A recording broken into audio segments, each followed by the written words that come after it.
बुद्धिरासि सुगुण सदना बंदौ गुरुपद पदुम परागा सुरुचि सुभाष सरस अनुरागा मंगल भवन अमंगल हारी उमा सहित जहि जपत पुरारी सुमिर सेवा शिव पाई बसाऊं बरनऊं रामचरित चित चाऊं पानी ग्रहण जब कीन महेशा यह हर्षे तब सकल सुरेशा हरे रामचरित सब आए प्रेम पुलक लोचन जल छाए कवन सो काज कठिन जग माही जो नहीं होई तात तुम पाही राम काज लगी तब अवतारा सुतहि भयउ पर्वतारा। हे महादेव, इस जगत में बाबा, इस जीवन बाबा ना कोई कार्य कठिन है न ही कोई कार्य संभव। मैया सारे कार्य सर्व संभव हो जाते हैं बाबा, अगर आपकी कृपा हो जाए। कीन्ही प्रश्न जहि भांति भवानी जहि विधि शंकर कहा बखानी सो सब हेतु कहब मैं गाई कथा प्रबंध विचित्र बनाई। गोस्वामी जी तुलसी बाबा जब श्री रामचरितमानस लिखना शुरू करते हैं वह यह मान करके लिखते हैं यह राम कथा जो है यह कब ज्यादा सभी लोग जानते हैं। जैसे जब कोई चीज दिखना है, कुछ बताना शुरू करते हैं तो बहुत सारे लोगों को पता रहता है, तो वह उसका आश्रय, उसका भाव दूसरा होता है। और अगर किसी को कुछ पता ही ना हो तो उसका भाव दूसरा होता है। तो तुलसी बाबा जब लिखना शुरू करते हैं उनके लिखने में दो बात महत्वपूर्ण है। पहला, वह यह मान के लिखते हैं कि श्री रामचरितमानस की कथा, सीताराम जी की कथा, वह सभी लोग थोड़ा बहुत जानते हैं। हो सकता है कोई बहुत ज्यादा गुण ज्ञाता हो, कोई बहुत कम जानता हो, लेकिन इतना तो सब लोग जानते ही हैं कि भगवान श्री राम का विवाह देवी सीता से, उसके बाद राजगद्दी की जगह जंगल मिला और रावण को उन्होंने मारा, यह तो सब जानते हैं। यह भाव दृष्टिगत रखते हुए तुलसी बाबा श्री रामचरितमानस की कथा लिखते हैं। दूसरा, उनके लेखन में जो सबसे पहला दूसरा भाव था वह भाव जो कथा जिसके कारण शुरू हुआ। कथा शुरू होने का कारण क्या है? कथा शुरू होने के कारण देवी पार्वती।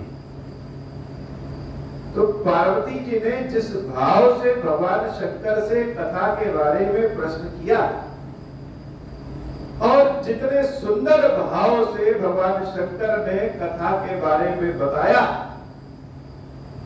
इन दोनों के बीच के जो प्रेम है, समझदारी है, राम कथा की चर्चा है, इस मंगल भाव को ध्यान में रख के तुलसी बाबा लिखते हैं।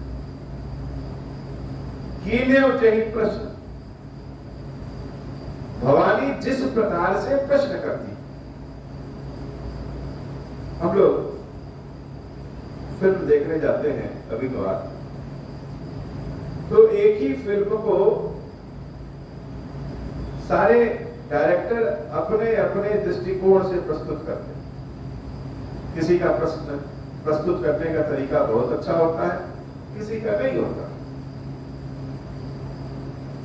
तुलसी बाबा के मन मानस में जो रामचरितमानस की व्याख्या है, कीन्ही प्रश्न जहि भांत भवानी, जिस चातुरता से, जिस भाव से, जिस आनंद के भाव से, जिस तृष्णा से, अर्थात प्यास लगी रहे अगर और पानी मिल जाए तो क्या कहना।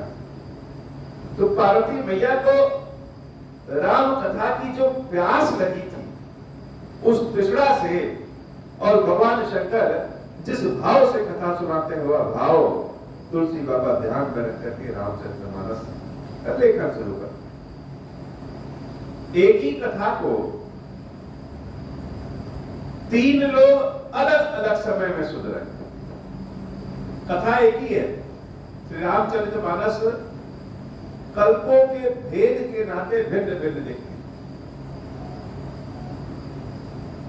कल्पों का भेद का मतलब, राम जी का जन्म कोई एक बार तो हुआ नहीं। जैसे किसी महीने में पूर्णिमा और अमावस्या अनेक बार आती, हर महीने में पूर्णिमा अमावस्या आती, वैसे ही अनेक कल्पों में भगवान राम का जन्म इस पृथ्वी के अलावा अनेक पृथ्वियों पे भी हुआ। तो कथा एक ही है, और कथा कहने और सुनने वाले 3 लोग तो अलग अलग हैं, अलग अलग समय में। पहला महर्षि याज्ञवल्क्य जी भरद्वाज को सुनाते, यह एक कल्प है। दूसरा भगवान शंकर माता पार्वती को कथा सुनाते हैं, यह दूसरे कल्प में। और तीसरा काकभुसुंडी जी महाराज गरुड़ जी महाराज को सुनाते। और चौथे कल्प में तुलसी बाबा खुद से ही खुद को कथा सुनाते हैं लेकर कर। तो अगर कहा जाए तो मानस 4 कल्पों की कथा एक साथ चल रही, कितने आनंद की बात है।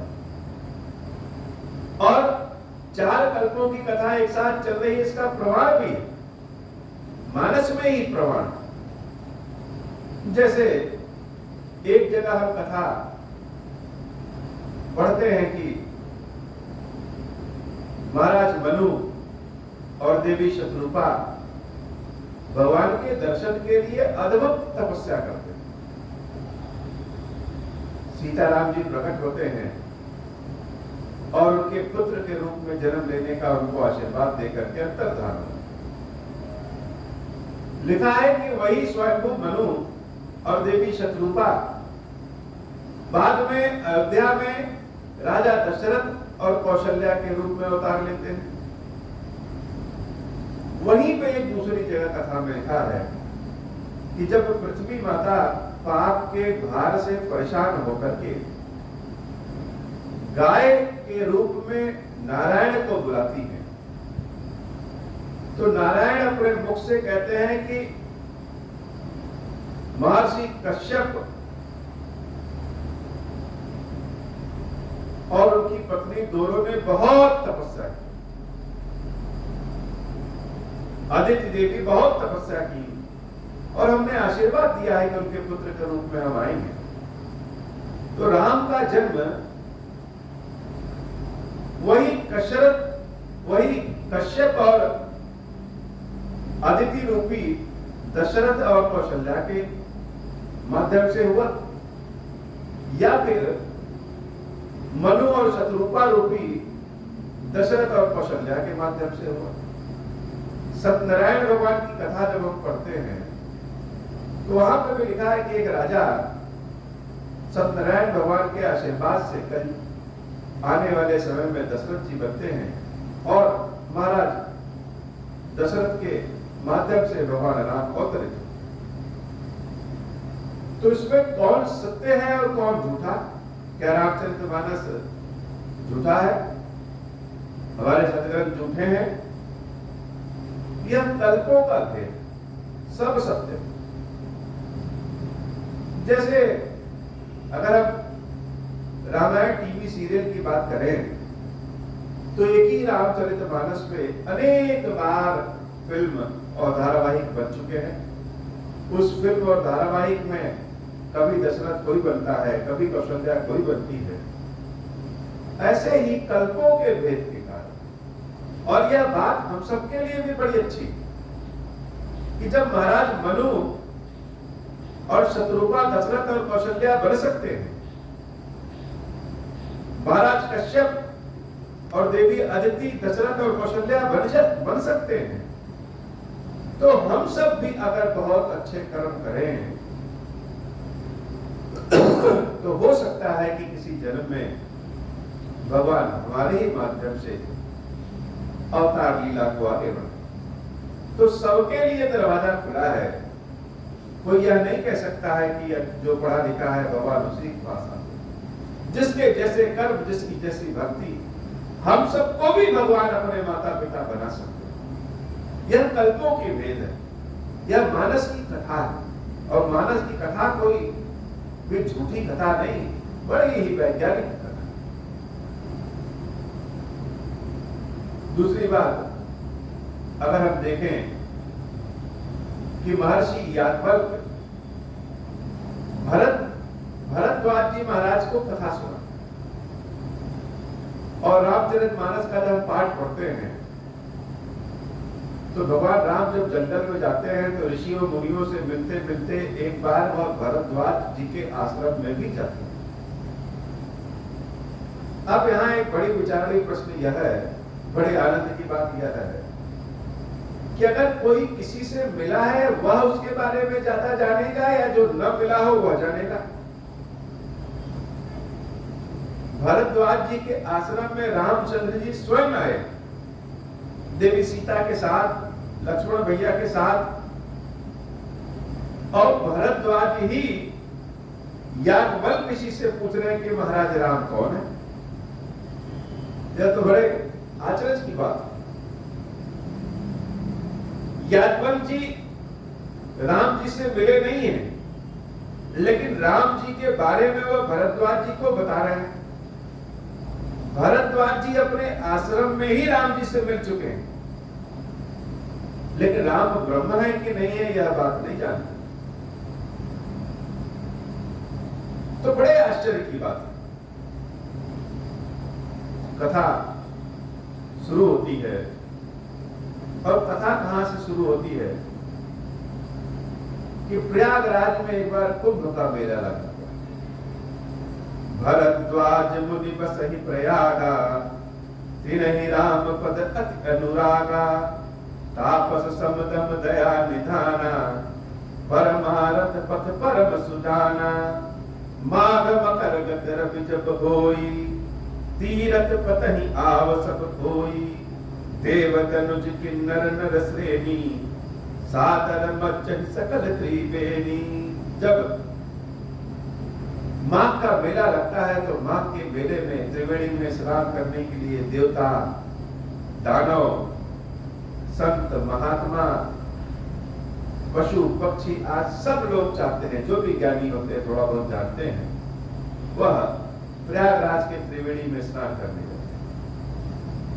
और उस समय त्रिवेणी घाट एक ऐसा घाट है कि जहां अनपढ़ से अनपढ़ व्यक्ति और बहुत ज्यादा ज्ञानी से ज्ञानी व्यक्ति भी उपलब्ध होते। तो उसी प्रयागराज में भरद्वाज ऋषि का आश्रम है, और बहुत सारे ऋषि महर्षि स्नान करने जब जाते हैं तो भरद्वाज जी महाराज के आश्रम में रुकते हैं। भरद्वाज जी महाराज के मन में एक प्रश्न है, लेकिन प्रश्न का उत्तर किससे पूछे? जो जानता हो उसी से पूछ सकते हैं। भरद्वाज जी महाराज को पता चला कि याज्ञवल्क्य जी महाराज आए हुए स्नान करने, और याज्ञवल्क्य जी से ज्यादा ज्ञानी भला उनको कौन मिल सकता है, तो क्यों ना हम अपना प्रश्न याज्ञवल्क्य जी से ही पूछे। याज्ञवल्क्य जी महाराज बहुत विवेकी ऋषि हैं, बहुत ज्ञानी ऋषि हैं, और भाव के बड़े कुशल। जैसे ज्ञान विवेक तो रहे, बहुत लोगों को ज्ञान विवेक बुद्धि रहती है, लेकिन अपने पास किसी को फटकने नहीं देते भगवान से। लेकिन याज्ञवल्क्य जी महाराज बहुत ही व्यवहार कुशल है। त्रिवेणी से जब याज्ञवल्क्य जी महाराज स्नान करके निकले तो भरद्वाज जी महाराज ने याज्ञवल्क्य जी के चरणों को ही पकड़ लिया। सादर चरण सरोज पखारे, अति पुनीत आसन बैठाए। चरणों को पकड़ लिया, कहा महाराज हमारे आश्रम चलिए। अपने आश्रम ले गए, उनके चरणों को फिर से धुला, चरणामृत का पान किया, आसन पे बिठाया, सेवा भाव किया, करी पूजा मुनि सुजस बखानी। अनेक तरीके से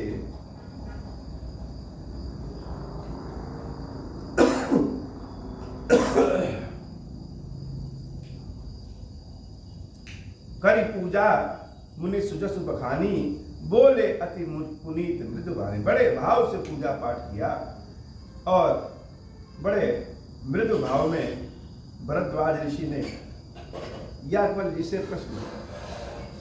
याज्ञवल्क्य जी कह रहे हैं कि हे भरद्वाज, बताओ इतनी सेवा भाव क्यों कर रहे हो? भाई इतनी सेवा भाव तो किसी न किसी लालसा में किया जाता, हमें भी सारा देश दुनिया पता है। तो ऐसी कौन सी चीज है जो तुम्हारे पास नहीं है और तुम चाहते? भरद्वाज जी के आश्रम में तो जहां देखें वहीं सब कुछ है, और भरद्वाज तो स्वयं भी बड़े धार्मिक प्रवृत्ति के हैं, सांसारिक चीजों से उनको कोई मतलब नहीं। तो हे भरद्वाज, क्या चाहिए तुमको, बताओ। भरद्वाज जी महाराज हाथ जोड़ करके कहते हैं, याज्ञवल्क्य जी के चरणों को फिर से पकड़ लेते हैं और कहते हैं, हे महाराज, मेरे मन में एक बड़ा शंका। शंका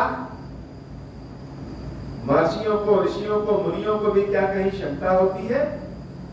हाँ महाराज, मेरे मन में एक बड़ा शंका है, और शंका ऐसा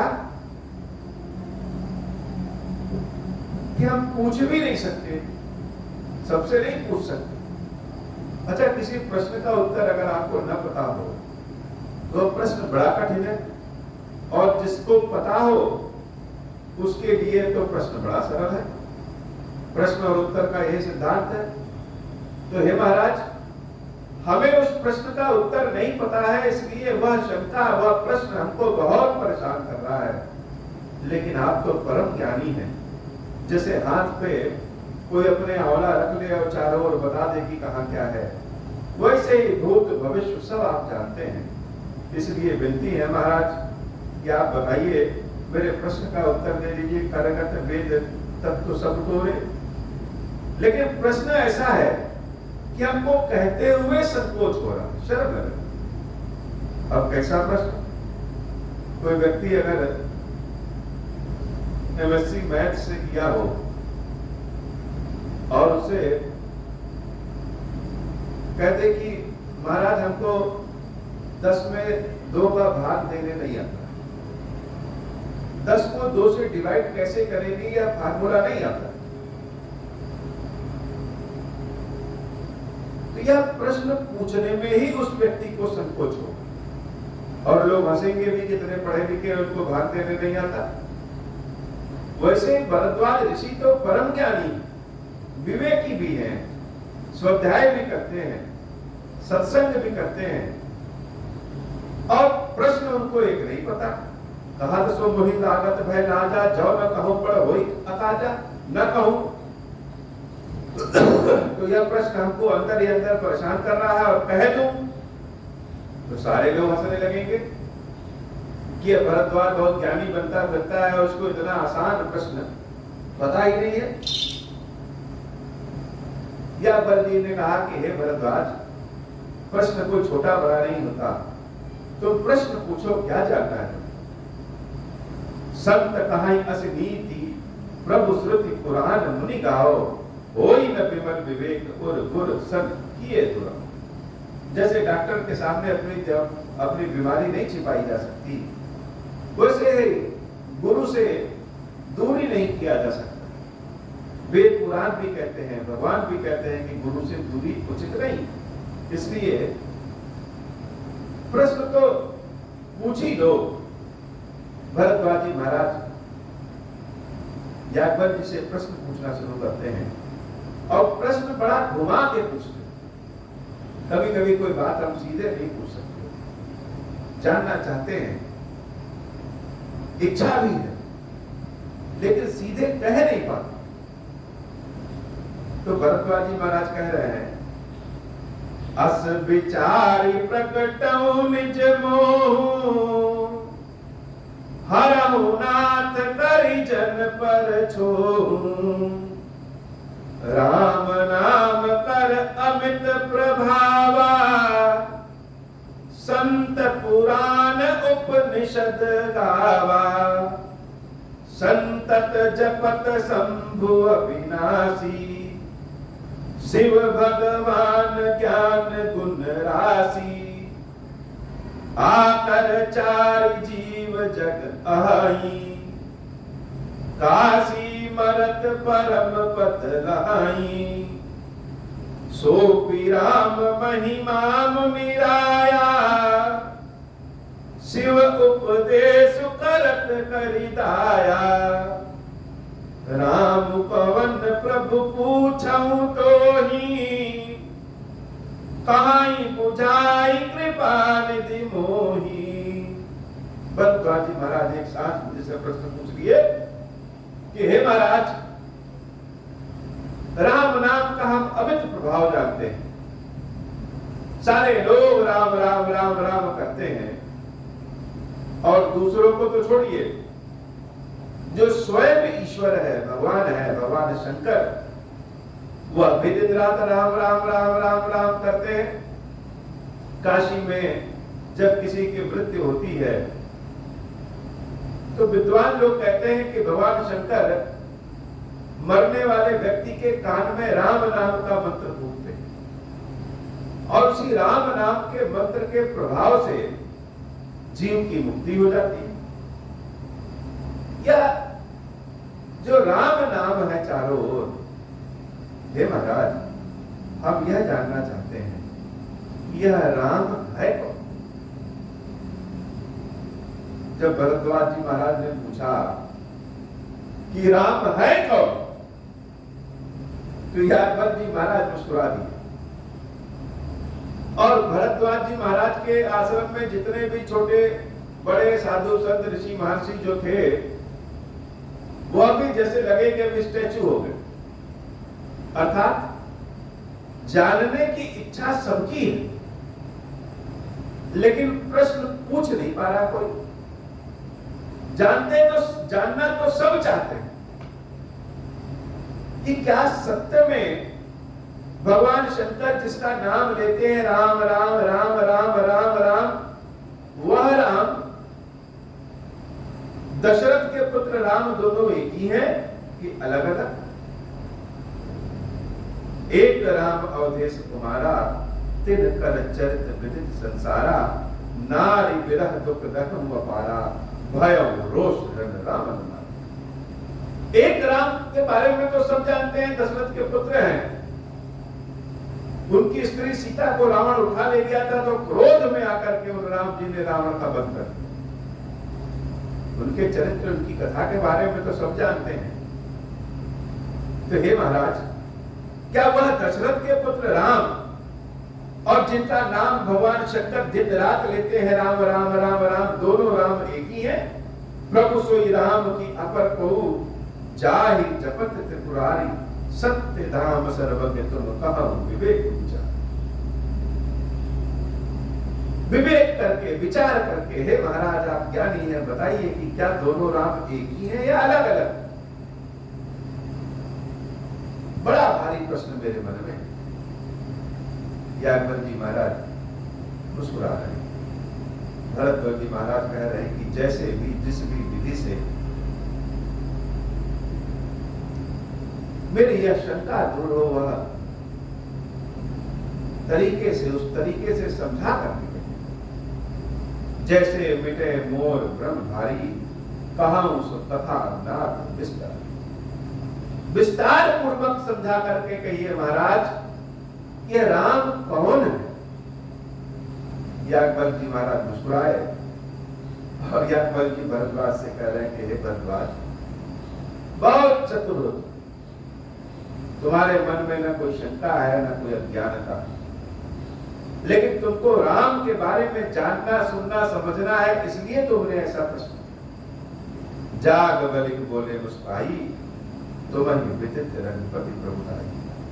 राम भगत तुम मन क्रम बानी, चतुराई तुम्हारी मैं जानी, चाहूं सुने राम गुण गूढ़ा, कीन्हु प्रश्न मनहु अति मूढ़ा, तात सुनहु सादर मन लाए। लेकिन तुम्हारे मन में जो सुनने की इच्छा है, तो मैं बता रहा हूं, हे तात,